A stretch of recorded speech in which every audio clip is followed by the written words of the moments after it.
বিয়ের আসরে বরকনের প্রবেশের মুহূর্তটি সাধারণত সবচেয়ে স্মরণীয় হয়ে থাকে। অতিথিদের সামনে দুজনের একসঙ্গে হাঁটা এ দৃশ্য চিরদিনের জন্য বন্দী থাকে ক্যামেরায়। তবে সাম্প্রতিক এক বিয়েতে ঘটেছে ভিন্ন রকমের ঘটনা। বধূর প্রবেশের সেই আবেগঘন মুহূর্তে একটি নারীর কারণে সৃষ্টি হয় বিব্রতকর পরিস্থিতি।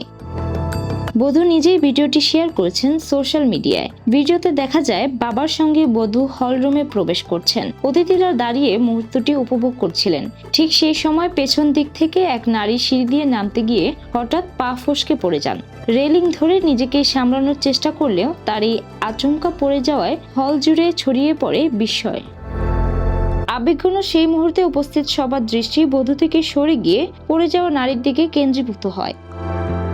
ঘটনার পর অনেকেই সমালোচনা করলেও বধূ তার পোস্টে লিখেছেন, নারীটির উদ্দেশ্য খারাপ ছিল না, বরং পরিস্থিতি এমন হয়েছিল যে সবাই হাসিতে ফেটে পড়েন।